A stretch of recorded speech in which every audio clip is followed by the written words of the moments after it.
پاکستان اور قطر کا ایران اور امریکہ میں تکنیکی مذاکرات کے پہلے دور پر اطمینان کا اظہار۔ وزیر اعظم شہباز شریف اور امیر قطر شیخ تمیم بن حمد الثانی میں ٹیلی فونک رابطہ۔ امیر قطر کی پاکستان کی کامیاب سفارتی کوششوں پر مبارکباد۔ وزیر اعظم شہباز شریف کی قیادت کو سراہا۔ وزیر اعظم نے امیر قطر کا امن کی کوششوں میں مسلسل اور بھرپور تعاون پر شکریہ ادا کیا۔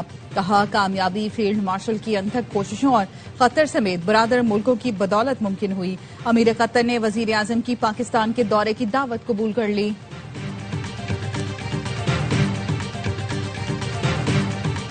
پاکستان اور ایران کی امنگیں اور مقاصد مشترکہ ہیں۔ ایرانی صدر مسعود پزشکیان کے خطے میں امن کے لیے پاکستان کے کردار کی تعریف۔ ایکس پر لکھا، خطے میں امن کے لیے پاکستان کی انتھک کوششیں اس کی بھرپور ثقافت کی عکاس ہیں۔ پاکستان کی ثالثی کا شکریہ ادا کرنے اسلام آباد کا اہم دورہ کیا۔ اپنے بھائیوں آصف زرداری، شہباز شریف اور عاصم منیر سے تفصیلی مشاورت ہوئی۔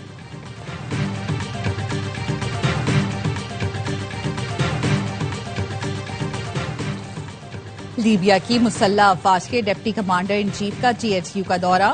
معزز مہمان کو گارڈ آف آنر پیش کیا گیا۔ فیلڈ مارشل عاصم منیر سے ملاقات میں باہمی دلچسپی کے امور، علاقائی سلامتی اور دفاعی تعاون پر تبادلہ خیال۔ پاک لیبیا دفاعی تعلقات کو مزید مضبوط بنانے اور عسکری تعاون بڑھانے پر اتفاق۔ لیبیائی ڈپٹی کمانڈر نے پاک افواج کی پیشہ ورانہ صلاحیتوں اور علاقائی امن کے لیے کوششوں کی تعریف کی۔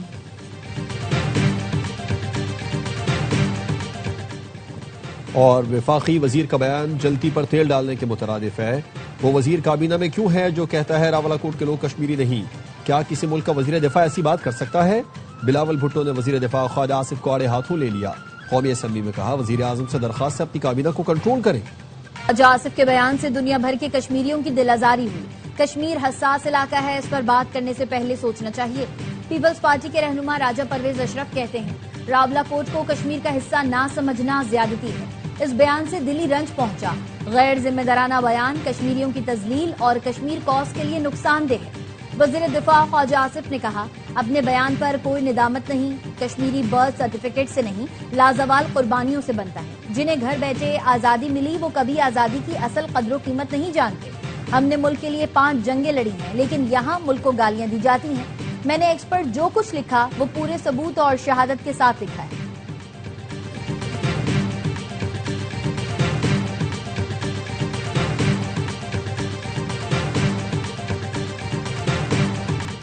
مہاجرین کی نشستوں کا فیصلہ آزاد کشمیر قانون ساز اسمبلی کرے گی۔ کسی جتھے کا کوئی غیر قانونی مطالبہ تسلیم نہیں کیا جائے گا۔ رانا ثناء اللہ کا قومی اسمبلی میں اظہار خیال، کہا MKM نے وزیر اعظم سے ملاقات میں مضبوط بلدیاتی نظام کا مطالبہ کیا تو وزیر اعظم نے کہا کہ آئینی ترمیم سب کی مشاورت اور اتفاق رائے سے ہوگی۔ PDM حکومت کے قیام کے وقت معاہدہ ہوا تھا حکومت اتحادیوں کے ساتھ اتفاق رائے کے بغیر آئینی ترمیم نہیں لائے گی۔ MKM رہنما فاروق ستار نے کہا اگر آرٹیکل 140 کی آئینی ترمیم ایک جماعت کے لیے کڑوا گھونٹ ہے تو اسے ابھی پی لیں، ورنہ کراچی کو وفاق کا حصہ بنا دیا جائے گا۔ اگر ایجنڈا واضح نہ کیا گیا تو کراچی میں بھی ایک ایکشن کمیٹی بن جائے گی۔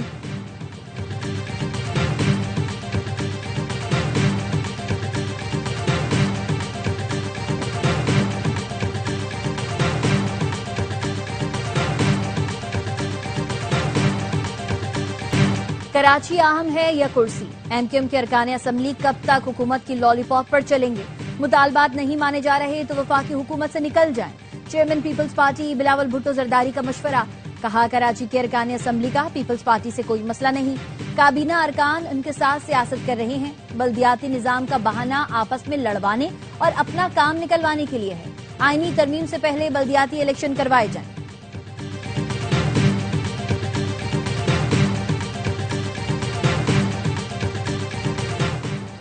کالعدم جوائنٹ ایکشن کمیٹی نے خط لکھ کر مجھے ثالثی کا کردار ادا کرنے کا کہا ہے۔ میں نے مثبت جواب دیا لیکن میں تنہا یہ کام نہیں کر سکتا۔ مولانا فضل الرحمان کا قومی اسمبلی میں اظہار خیال، کہا کشمیری سراپا احتجاج ہیں، حکومت کو چارٹر آف ڈیمانڈ پر بات کرنی چاہیے۔ مولانا کے ساتھ تقلیہ میں ہونے والی باتیں قبر تک ساتھ جائیں گی، اس پر قیامت تک بات نہیں کروں گا۔ وزیر اعظم کا قومی اسمبلی میں مختصر خطاب، جواب میں مولانا فضل الرحمان نے کہا اگر وزیر اعظم سے تنہائی میں باتیں ہوئی ہیں تو وہ اسے بیان کرنے کی اجازت دے دیتے ہیں۔ وزیر اعظم کا پیشکش قبول کرنے سے انکار، کہا وہ باتیں اگر کی تو بات پھر دور تک جائے گی۔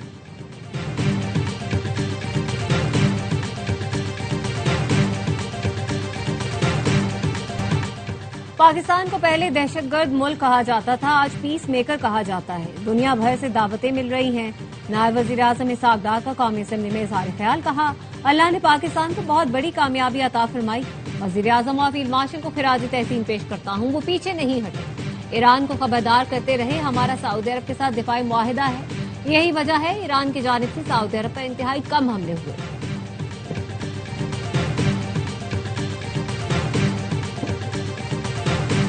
ایران کو تاحال کوئی رقم دی گئی، نہ فنڈز ریلیز کیے گئے ہیں۔ امریکی صدر ٹرمپ کا ٹروتھ سوشل پر بیان، لکھا ایران کی جانب سے ابنائے ہرمز میں جہازوں سے کوئی ٹیکس نہیں لیا جا رہا، غلط معلومات فراہم کی گئی تو مذاکرات فوری طور پر ختم کر دیے جائیں گے۔ امریکہ ایران کے منجمد فنڈز خود کنٹرول کرے گا، رقم امریکی کسانوں اور فارمرز کو دی جائے گی۔ امریکی کسانوں سے فنڈز کے بدلے مکئی، گندم اور سویا بین خرید کر ایران بھیجی جائے گی۔ ایران میں خوراک کی قلت ہے، تمام اشیاء صرف امریکہ سے خریدی جائیں گی۔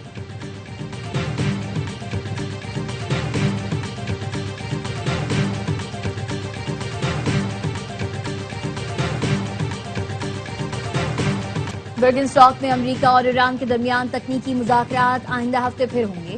ترجمان دفتر خارجہ کا کہنا ہے دونوں ممالک کی ٹیکنیکل ٹیمز پاکستان اور قطر سے مسلسل رابطے میں ہیں۔ ایرانی میزائل پروگرام کا معاملہ اسلام آباد ایم او یو میں شامل نہیں۔ ایران سے تجارتی گیٹ وے کا معاملہ بھی پابندیوں کے خاتمے سے جڑا ہے۔ حالات بہتر ہونے کے بعد پاک ایران گیس پائپ لائن منصوبہ مکمل کریں گے۔ بلاول بھٹو کا کہنا ہے امریکہ اور ایران جنگ کی وجہ سے پاکستانیوں پر معاشی بوجھ پڑا، چاہتے ہیں امن قائم ہونے سے پاکستانیوں پر معاشی بوجھ کم کیا جا سکے۔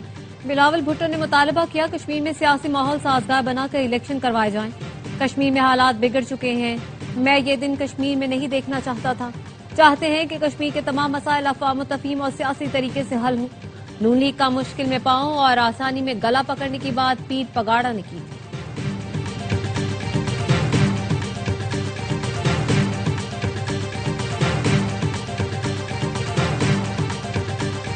بحر ہند میں تیزی سے بدلتی صورتحال سیکیورٹی ماحول پر مسلسل اثر انداز ہو رہی ہے۔ پاک بحریہ ہر طرح کے روایتی اور غیر روایتی خطرات سے نمٹنے کے لیے ہمہ وقت تیار ہے۔ Naval chief admiral Naveed Ashraf کا Pakistan navy war college Lahore میں اسٹاف کورس کے شرکاء سے خطاب، کہا مستقبل کی جنگوں کے لیے جدید اور ٹیکنالوجی سے ہم آہنگ افرادی قوت ناگزیر ہے۔ روایتی عسکری حکمت عملی کو جدید سیکیورٹی چیلنجز سے ہم آہنگ کرنا ہوگا۔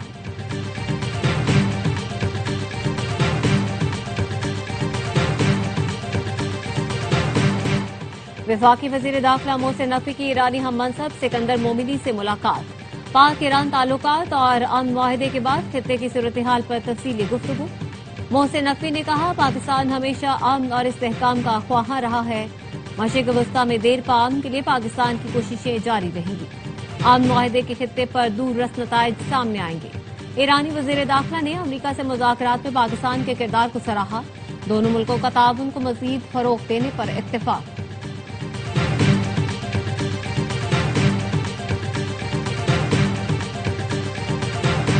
کراچی کے yellow line B R T منصوبے میں 8.5 ارب کی کرپشن، سابق پروجیکٹ ڈائریکٹر ضمیر عباسی کے بے نامی جائیدادوں اور بینک اکاؤنٹس کی تحقیقات شروع، اینٹی کرپشن سندھ نے پیش رفت رپورٹ عدالت میں جمع کروا دی، بتایا ٹھیکیداروں اور متعلقہ افسران کے خلاف شواہد موجود ہیں، مقدمے میں مزید افراد سے متعلق تفتیش جاری ہے، ملزم ضمیر عباسی کو رہا کیا گیا تو گواہوں کو متاثر اور ثبوت ضائع کر سکتا ہے۔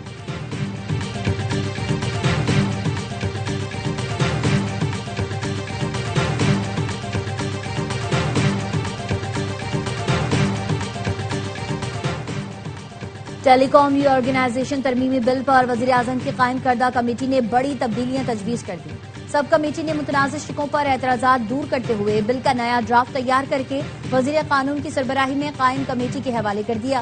نظر ثانی ترمیمی بل کو عوام دوست اور نجی املاک کے تحفظ کو یقینی بنانے کے لیے تجاویز شامل کی گئی ہیں۔ رپورٹ آج وزیراعظم کو پیش کیے جانے کا امکان ہے۔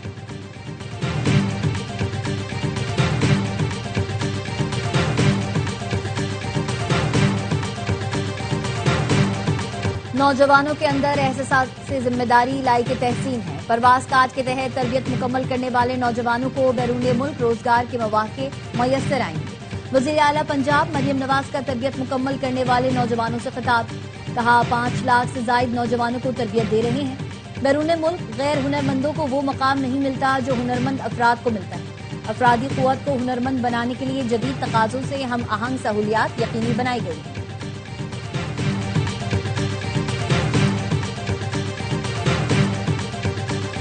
بین الاقوامی مارکیٹ میں خام تیل کی قیمت میں مزید کمی۔ لندن برینڈ خام تیل کی قیمت 3.01% کمی کے بعد $74.76 فی بیرل پر آ گئی۔ امریکی ویسٹ ٹیکساس $70.95 فی بیرل ہو گیا۔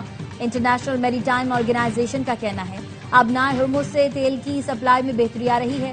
بین الاقوامی توانائی ایجنسی کے مطابق متحدہ عرب امارات کی تیل برآمدات دوبارہ تقریباً 85% پر پہنچ گئی۔ غزہ میں بے گھر 17 لاکھ فلسطینی پانی، رہائش اور بنیادی سہولتوں سے محروم ہیں۔ تقریباً 60,000 پناہ گاہوں میں گنجائش سے زیادہ افراد مقیم ہیں۔ اقوام متحدہ کا کہنا ہے 38,000 سے زائد لوگ کھلے آسمان تلے رات گزارنے پر مجبور ہیں۔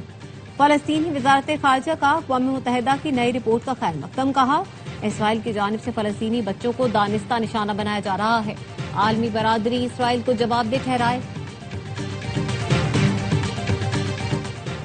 روسی صدر نے یوکرین کے ساتھ امن مذاکرات پر آمادگی ظاہر کر دی، کہا امن مذاکرات 2022 میں استنبول میں طے معاہدوں اور 2025 میں امریکی صدر کے ساتھ ہوئی ملاقات پر مبنی ہونے چاہیے۔ یوکرین روس پر حملے کر کے امن مذاکرات کی بحالی سے قبل اپنے لیے سازگار حالات پیدا کرنے کی کوشش کر رہا ہے۔